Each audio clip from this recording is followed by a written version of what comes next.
Student Sujit जी के GS classes पर आपका स्वागत है। आज हम हिंदी पार्ट 2 लेकर आए हैं, क्योंकि पिछले वीडियो में हम स्वर संधि का जो 5 भेद होता है इसमें हम यन संधि तक पढ़ा दिए थे।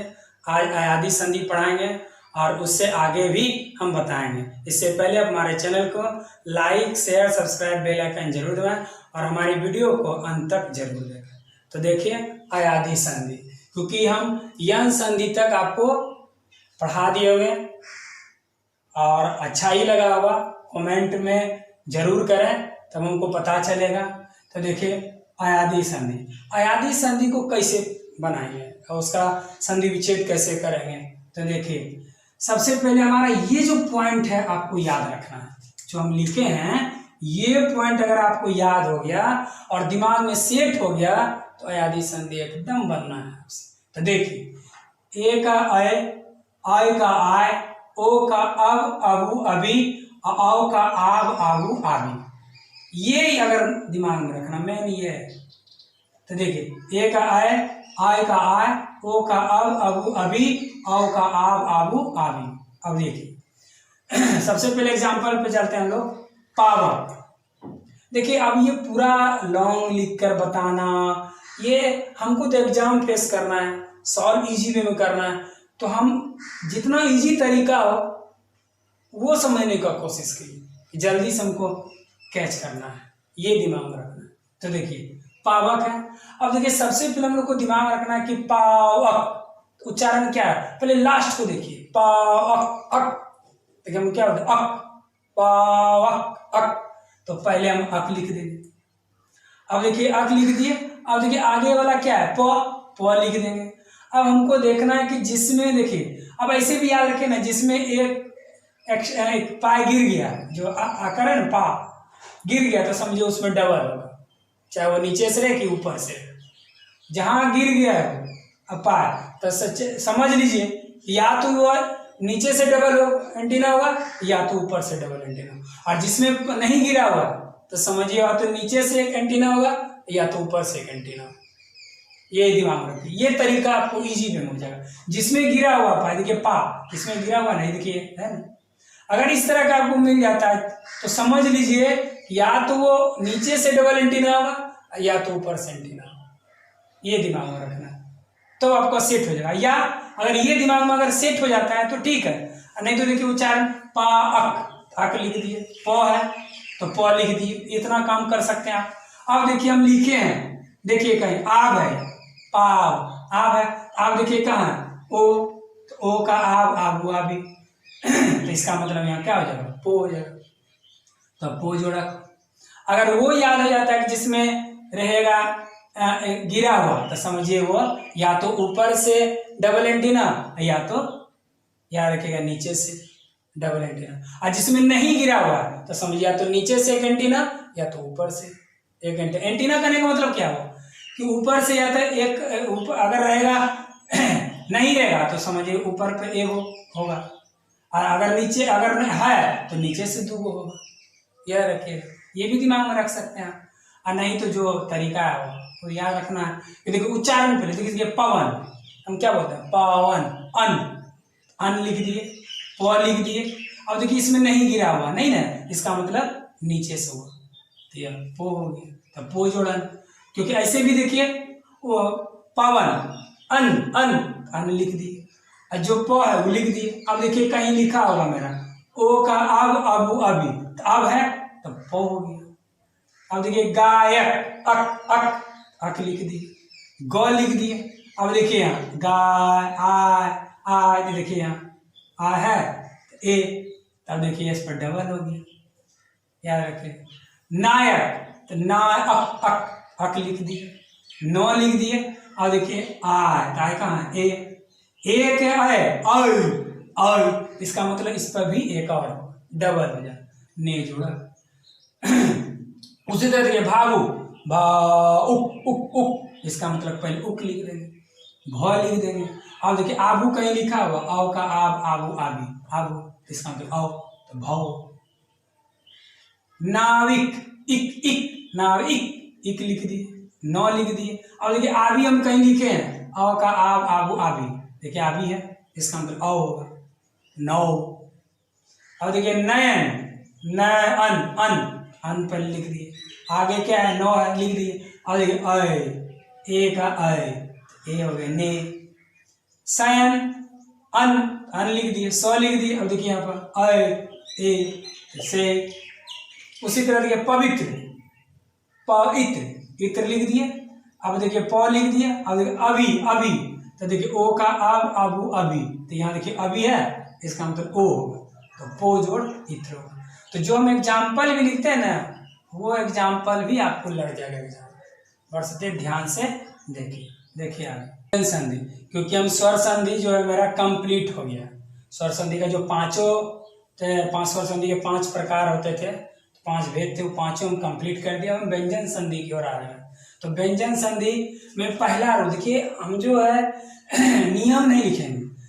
होता था कि नियम लिख लिख के लंबा चौड़ा लिख रहा है, समझ में आ ही नहीं रहा है, वैसा हम नहीं लिखेंगे। आपको पॉइंट टू पॉइंट जो समझता है, समझने लायक होगा, जो एग्जाम में पूछता है, उस ढंग से आपको बताएं। एकदम मेरा जो तरीका है वो आपको एकदम क्लियर है। बरसते हमारी बात को समझिए। देखिए पहला रूल, अब पहला रूल देखिए, इसमें 2 को छुपा हुआ, हम एक के साथ 2 बता रहे हैं। नियम एक रूल लिखे, इसमें 2 छुपा हुआ है, 2 आपको क्लियर हो जाएगा। इस नियम से आपको 2 क्लियर होगा। देखिए प्रथम वर्ण के बाद पंचम तो पंचम, नहीं तो तृतीय। अब समझिए इस बात को, प्रथम वर्ण के बाद पंचम तो पंचम, नहीं तो तृतीय। अब देखिए वर्ण, देखिए यहाँ पर वर्ण करा प्रथम वर्ण, तो 5 है टोटल वर्ग, क वर्ग, च वर्ग, त वर्ग, ट वर्ग, प वर्ग, ठीक है ना, 5 वर्ग है। अब 5 वर्ग में पहला कौन होगा, क होगा, ख होगा दूसरा वर्ण, ग होगा तीसरा वर्ण, ग होगा चौथा वर्ण, और अंग होगा 5वां वर्ग। तो उसी तरह हर वर्ग में होगा, इस तरह तो सब वर्ग में होगा, प वर्ग में भी होगा, प, फ, ब, भ, म, तो सब में 1 2 3 टोटल 5 है। तो पहला जो पहला वर्ण हो गया, दूसरा दूसरा वर्ण हो गया, तीसरा तीसरा हो गया, चौथा चौथा, पांचवा पांचवा। च वर्ग में च पहला हो गया, छ हो गया आपका दूसरा, च छ ज हो गया तीसरा, झ हो गया आपका चौथा, और यो हो गया आपको क्या, पांचवा। तो इस तरह मतलब हर वर्ग में होगा, ये दिमाग में नोट कीजिए, हमारी बात को समझिए। प्रथम वर्ण के बाद पंचम, तो देखिए ये जो हम लिखे हुए हैं, गौर कीजिएगा, क च प त ट, ये 5 वर्ग है, पांचों का ये पहला है, क वर्ग का पहला है, च वर्ग का पहला है, प वर्ग का पहला, त वर्ग का पहला, ट वर्ग का पहला, सब का ये पहला वर्ण है। गौर कीजिए, ये सब वर्ग का ये पहला है। इसका मतलब और भी इसमें होगा, ख क्या होगा दूसरा हो जाएगा, ग क्या होगा तीसरा होगा, उसी तरह चौम होगा, च पहला हो गया, छ हो गया दूसरा, ज हो गया तीसरा, इसी तरह हर वर्ग में होगा। ये बात को, हमारी बात को समझिए। तो प्रथम वर्ण कह रहा है कि सब जो है जितने भी वर्ग है सबका पहला है, और ये जो है सबका 5वां है। देखिए प पचे म, ट पचे मूर्धन्य, च पचे य, क पचे अंग, और त पचे न, देखिए सब में 5वां है ना, प फ ब भ म, है ना, ट ठ ड ढ न, च छ झ झ य, क ख ग घ अंग, और त थ ध ध न। तो देखिए अधिक है ना, तो सबका 5वां है ना। आपको यही नोट रखना है दिमाग में, प्रथम वर्ण के बाद पंचम। अब देखिए यहाँ हम देखिए यहाँ वाक जोड़ मैं लिखे, तो देखिए प्रथम वर्ण है ये, अब प्रथम वर्ण के बाद ये क्या है, पंचम है ना, यहाँ देखिए लिखे हैं पंचम है कि नहीं, प फ ब भ म, 5वां है, 5वां। तो प्रथम वर्ण के बाद जब पंचम रहेगा, ये पांचों में से अगर कोई रहा, ध्यान दीजिएगा, प्रथम वर्ण ई पांचों में से, और 5वां ई पांचों में से, अगर ई पांचों में से कोई है ई पांचों के बाद, तो सोचिएगा जो यहां रहेगा ना उसका 5वां आ जाएगा, यही दिमाग में रखिएगा, ठीक है ना। तो देखिए यहाँ वाक के जोड़ में, तो प्रथम वर्ण के बाद पंचम है ना, गौर कीजिए, है ना पंचम।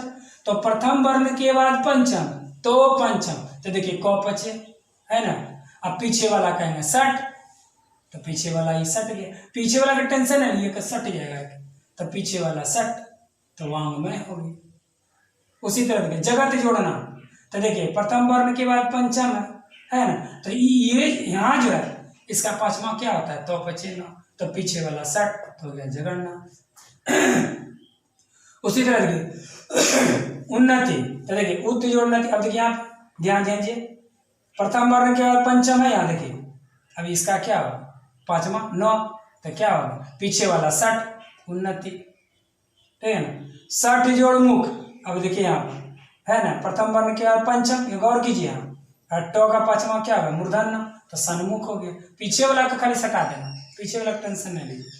अब वही क्या लिखे, अगर प्रथम वर्ण के बाद पंचम नहीं है तो तीसरा हो। तो देखिए यहाँ जो प्लस के बाद देखिए पांचों में से कोई है, गौर कीजिए तो यहाँ पर देखिए कोई पांचों में से कोई है, प्लस के बाद देखिए तो ईस है, गज है, अंबर है, कोई पांचों में से है, कोई नहीं है। जब ये पांचों में से कोई नहीं है तो जो यहाँ रहेगा उसका तीसरा हो। तो देखिए जगह तो जोड़ी, पांचों में से कोई नहीं है, इसका मतलब तो का तीसरा क्या होता है दो, तो जगह जी हो गया जगदीश हो गया, तो का तीसरा दो। अब देखिए दिक जोड़ गज, इसका देखिए हम यहाँ पांचों में से कोई है नहीं है, तो इसका तीसरा क्या होगा क का तीसरा ग, तो दिग्गज हो गया। उसी तरह यहाँ देखिए दिक जोड़, अब देखिए ये पांचों में से कोई है, गौर कीजिए हमारी बात को, ठीक है ना। तो यहाँ इसका क्या होगा, यहाँ क्या है क, इसका तीसरा क्या होगा ग, तो दिगंबर होगा। तो मेरा रूल का कहने का मतलब हुआ प्रथम वर्ण के बाद पंचम, तो पंचम नहीं तो तीसरा। तो आपको ये याद रखिएगा, तो दो आपको रूल याद हो जाएगा। अब दूसरे यहाँ पर क्या लिखे हैं, जहां डबल पंचम वहां पहला पंचम का पहला वर्ण हो, जहां डबल पंचम वहां पहला पंचम का पहला वर्ण हो। तो देखिए उन्नति, तो देखिए यहाँ पर डबल पंचम है नौ नौ नौ, गौर कीजिएगा, देखिए यहाँ नौ नौ, दोनों डबल पंचम है। तो डबल पंचम है तो पीछे वाला का टेंशन नहीं लीजिए, पीछे वाला कहेंगे हट, ठीक है ना, पीछे वाला कहेंगे हट, तो हट गया, नति हो गया। पहला पंचम क्या है नौ, तो नौ का पहला क्या होता है तो उत जोड़ा नति। अब देखिए वाम है, तो देखिए यहाँ पर डबल पंचम है, गौर कीजिए यहाँ डबल पंचम है। तो देखिए क का पांचवा, प का पांचवा, तो दोनों डबल पंचम है, इसका मतलब पीछे वाला कहेंगे हट, तो पीछे वाला हट, ठीक है ना। अब देखिए पहला यहाँ पर क्या है अंग, इसका पहला क्या आता है क, तो वाक्य जोड़ना। तो यहाँ देखिए मेरा रूल, ये रूल अगर आपको याद हो गया तो एकदम इजी वे में बनेगा संधि विच्छेद, ठीक है ना।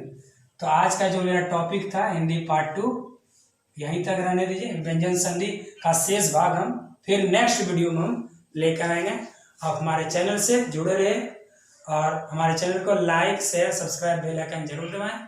नेक्स्ट वीडियो फिर हम लेकर आएंगे। थैंक्स।